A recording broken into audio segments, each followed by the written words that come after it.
The way we are supposed to treat prisoner of war is the food we eat is the food he eats. The clothes we wear is the clothes he wears. Can you imagine any prison here system in the world that's going to give the food you're eating? Security guard is eating the food you're eating. In Arizona, which is where I studied, they literally, you know what the food they give? Nutraloaf. Google what that is. It is a tasteless soup-like food. And it literally comes through a hose like a bar. And they put it in the tray, eat this. And the purpose of them giving Nutraloaf is you get all the nutrition you need to live, but there should be no taste. Like, it is the closest to violation of Geneva Convention, basically. You know, you just park the car right at the end. If you do a little less nutrition, then finish. They're violating it. So just enough to not violate the Geneva Convention, not to violate any law, but no more than that. You know what they do for vegetables? Okay, we have to give vegetables, right? Because it's one of the things in the law. We have to give vegetables to these prisoners. Okay, they put ketchup, because ketchup comes from tomatoes, and tomato is a vegetable. That's your vegetable. Now you're thinking, how can they get away with this? You know why? Because over the last decade, America has been privatizing their prison. Privatizing them. What happens when you make something private? He wants to make money. What the heck is this? When the government was running, okay, you can have food, whatever, bread, whatever. Now, I need to make money. So if I can save 20 cents from each prisoner per day, per meal, multiplied by 365 days a year, I make these many million at the end of the year. Forget these people. Who cares about their food? This is the whole world today, 2022. America is literally the pioneer in this privatization of prison. May Allah protect Canada from this. And you must be thinking, oh, these are prisoners. They are violent offenders. So of course they deserve it. Yes, these guys, the Sahaba,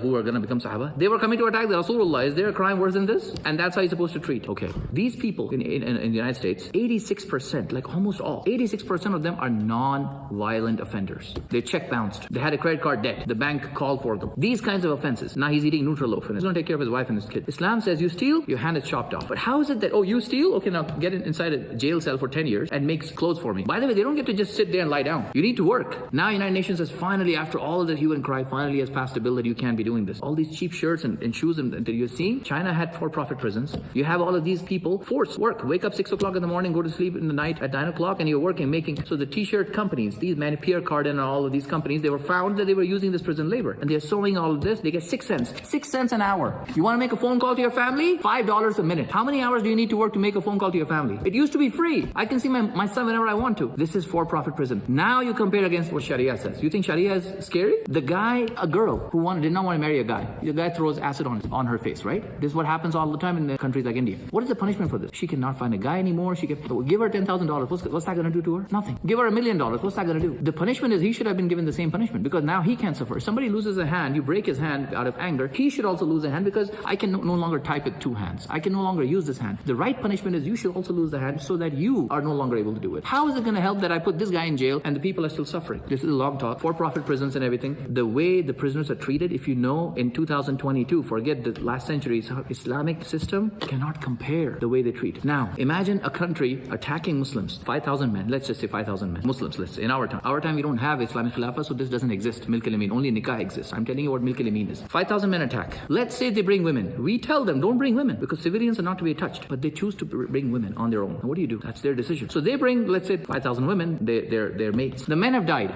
Let's say 4,500 men have died. 500 prisoners. What about these 4,500 women? Who's going to take care of them? You know what happened right now with Ukraine? This is shocker. Read The Guardian. In Ukraine, when they have this bombing going on, the men are dying. Of course the men are dying because they're not allowed to leave. The women are leaving. They're going to UK and different countries. UK took them, told their men, take care of them, please. Which guy in UK wants to take care of an outsider? I can't take care of my wife. You want me to take care of another girl? I'm not taking care. So now the UK government says, okay, we'll give you 700 pounds, like $1,200 for you to take care of her. Just like Nutraloaf. They will give the minimum most food just to enough for to pay the rent, sleep, and shut it. Nobody is applying except for the people who can just completely starve these Ukrainian women, right? Guess when they said you can take women, guess who applied after that? It was a plethora of applications. Guess who applied? 92% of the applications came from single bachelors living in their basement. What do you think they want from these women? This is what Islam has said, that you will be exploited. The moment the men are dead, the women are going to be taken for exploitation. And so Islamically, what happens is you tell them, and you better not bring the women because they can't touch. They bring them anyway. Now they die. Islamically, this is the family, this is the women and the people who were literally trying to kill us. And now our religion is saying, take care of them like they're your sisters, they're your brothers, they're your wives. Like literally 180 degrees. The only way we can acquire a milk al-yamin, a right-hand possession, is if we are in a legitimate jihad, legitimate battle against kuffars who are attacking us just for being us practicing Muslims. And their men have died. And then you tell that nation, we have 500 women or 4,500 women. You can take them back and nobody wants them. Their own country does not want them. Now what do these women do? These are now the women that you have to take care of. Okay. Now you will say, why should I take care? And you're right. You're making X amount of money. You make X amount of money. I say, you take care of 20. You take care of 5. Like, why would I take care? I can't take care of 1. And so Allah has made this like a system of nikah, but it's not nikah. It is milk al-yamin. You are in charge of taking care of. Now, this lady, obviously, slave will not get the rights of what a wife gets. Because a wife, she gets whatever she wants. Basically, a girl is entitled to ask you for the money. The money you make is her money as well, but the money she makes is not yours at all. The girl, the money she's making, she can spend it on Gucci, Prada, whatever she wants Islamically. But the money you make, she can say, I need it for the expense of the house or whatever. And you get to decide how much to spend, so long as she gets lodging, boarding, clothing. But if she says, let's say she makes more than you now, none of your business. You pay the rent that you can pay and say, this is what I can afford. If you have extra money you spend for yourself, for your mom, your dad, not my problem. I have nothing to do with your finances. This is Islamic system. And here, why do the women here, they fight for alimony? She's like, hey, I pay for the house too. I need 50%. Of course she needs 50%. The poor girl, she spent 50% of her life on the money. Of course she deserves it. It is not wrong for her to demand this money. But Islamically, she doesn't have to pay anything. That's why we don't have alimony. She doesn't have to pay for anything. She is completely secure. At the time of marriage, she gets a mahar. After marriage, every month she's supposed to get an allowance. The allowance is like for the rent, utilities, whatever you paid for is done. Now, whatever you want to spend extra on yourself, let's say cell phone or laptop or game or whatever money you spend also that on your wife. If you can't afford more than $100, then give her $100. You can afford $1,000 for yourself, personal disposable expense,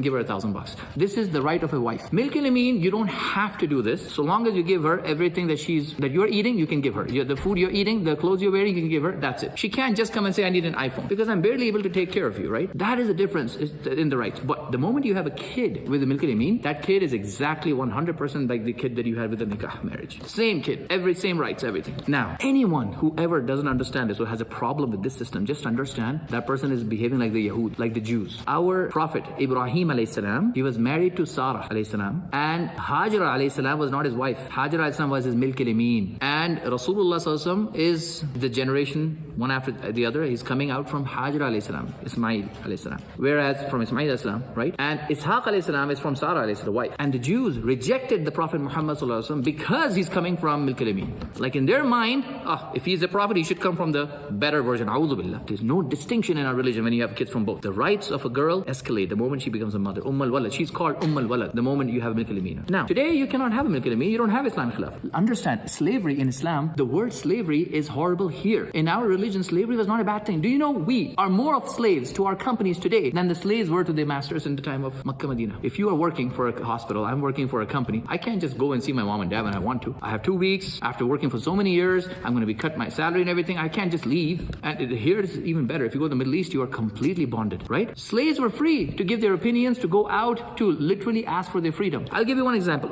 Salama, again, our mother, she had a slave. The slave, this is when the Prophet has died, passed away. Salama, in her older age, now remember, when you have a slave, there's no hijab with the slave. This is the fiqh of having a slave. We don't have slaves now, that's fine. But if you had a slave, so the slave asked for his freedom. And yes, you can say whatever price you want. He earns that, he pays it, okay, I'm leaving now, done. So he applied for it, which is basically grant me my release of my visa. Okay, she said fine. As soon as he got this money, he got the money, he gave it to Salama anha. Salama says, okay, now I can't see you anymore because now you are a free man. And free man, there's hijab. The slave cannot believe. He says, what? He did not know this ruling. He did not know that you can't see your mother anymore. This is our mother. Can you believe if your mother right now says this to you? Okay, from now on, now that you have a job, we can no longer see each other. That's a part of your contract. Can you imagine this if you find this out right now? He says, oh my mother, what are you saying? He says, yes, that's what the Rasul said. Once you have paid the price for your freedom, you're gone. The slave cannot believe he is no longer going to be a slave. He wishes to be a slave. So he starts crumbling in tears. He says, what are you saying, my mother? I want to be with you. I don't want this money. Take the money back. I want to be with you. I don't want the money. This is a slave. She says, no. The Prophet said, when you have the money and you have taken the freedom, you have to go. You can't just stay just for this sake. You can't hack the system. And so he had to be freed. And he was freed. And he gone. Now he has to talk to his own mother behind the curtain. I'm seeing the love that the slave had for the masters was this. Mamluk. We were having Mamluk Khilafah. These were slaves, sons of slaves, sons of Milk al Amin. At one point, some Christians attacked. The Muslims then had prisoners of war. These women, they were told to go back. The Christians don't want to take them. Do what you want with them. They were just for enjoying. Okay, now these women, how do they eat, sleep, drink, go to bathroom, whatever? Okay, you basically, this is the way Islam is given to distribute the women to the society. Everybody is responsible for them. And your kids, those are your kids. So you will have the love for the mother like your kids. You see, for nikah, you have to have money. You have to give mahar. For this, you don't have to do mahar. You can, the fact that you're taking care of her is good. You understand? So Safiya radiallahu anha, our mother, she was actually taken as a Milk al Amin after Khaybar. The Prophet then gave her freedom by giving her mahar. That is your freedom. Take the money and now you're free. Out of the freedom, I'll marry you. Now you're a nikah wife. Same thing. I mean, one of the ladies that the Prophet had. Rayhana bint Shab'un. Remember Banu Qurayza, we did Ahzab? Rayhana bint Shab'un, she was a Milk al-Amin of the Prophet Muhammad. Prophet asked her to become Muslim. She's not even a Muslim. And she said, no, I'm happy to be a Jew. And the Jews are very hard to convert. Now, it's allowed for us to have a lady who is a Muslim, a Jew, or a Christian. This is common knowledge. This is in the Quran, Surah Ma'idah. Okay. So she said, I'm happy being a Jew. This really hurt the Prophet because he thought all the things he has done and everything, and she still is not. Then after a couple of weeks, somebody comes in with the good news, and the Prophet says, this is so-and-so coming to tell me the good news that Rayhana has become Muslim. And when they came in, they said, yes, Rayhana has become Muslim. But out of happiness now, the Prophet was saying, okay, I'll free you and I'll marry you. She says, I'm happy to be a Milk al-Amin. Now imagine, she had the chance to be our mother. She chose to remain Milk al-Amin. This is the treatment of Milk al-Amin. You get the point? Now, everything you see in front of you here, completely. You know, the word slave, it's like it's a bad word. It's a cuss word today. You know, he's my slave. Like, oh my God, your religion allows slavery? Yeah, it's basically, does your religion allow work contracts? Yes, it allows work contracts. Work contract is slavery in our religion. But here, slavery means Africa, basically, Wild Wild West. That's what we think of slavery, so it looks bad. Same way, Milk al-Amin, it's a beautiful thing. We are supposed, right now, when Bosnian genocide was happening, right now, may Allah protect us again. You know, 1992, when we were growing up, all we saw was the Bosnian genocide. The Muslims were being killed. You know, my own wife, she's convert, right, from Chinese to, she's a Muslim now. She said, I've never seen a white Muslim until I showed her Bosnian, Serbian, Croatian, Kosovan Muslims, white Muslims. I said, because they're all buried, they're all dead. People, unfortunately, in the Arab world and in the India-Pakistan world, they just think Islam is somehow culturally here. And if you see somebody in Norway, he must be a convert. No, they were actual Muslims growing up as Muslims. I actually have a video of a lady in Bosnia, blue-eyed, blonde-haired, little girl reciting Ayatul Kursi. What I'm saying is there were lots of Muslims who were white, all killed. Crusaders killed them.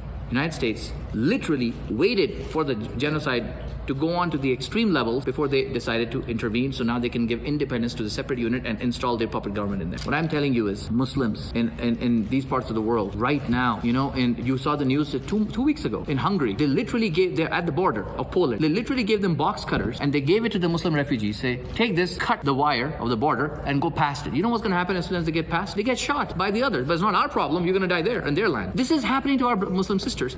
You can see on video the girl giving breast milk to her baby, and they're giving her bolt cutter. Go and die there, not here. Don't die in our land. What do you do if you don't have multiple wife option? The idea that more than one wife is a bad thing, A'udhu Billah, this is a new invention here. Everybody wants more than one girl. Nobody wants more than one wife. You get what I mean? Everybody wants a girlfriend. Everybody is banned. In Canada, it is illegal for you to have more than one wife. But if I say, no, she's not my wife, I haven't signed no papers. Okay, that's fine. All you have to do is do this. So, astaghfirullah, they have lost their plot. He can do anything he wants on my wedding night and nothing that I can do. What is the girl gonna do? She goes to the cop. My husband is with somebody else on my own wedding night in my bed. What are you gonna do? There's no law. He said, why are you wasting my time? It's not my business. At least even now, even though we have disintegrated in the Middle East, still in Dubai, a girl can go to the cops and say, I do not allow my husband to sit and have a cup of coffee with that girl, but he's doing that right now. The cops will arrest you. You have signed a contract with this girl. You can't just go out and have coffee with somebody else willy-nilly without her permission. At least you still have this law. So the girl has some rights. You see, more than one marriage is for the ladies in Bosnia. If I have $1 million and my wife has everything she ever needs, and I have an extra million sitting for nothing, it is incumbent upon me to have another wife and take care of her in Palestine and everything. I just told you about the machine guns, right? Automatic machine guns. How can you have an extra 5 million and not think you give $1 million to another girl who can benefit from? If you save one life, you've saved the humanity, according to the Quran. That was the purpose of more than one wife. And Milk al-Amin is like this.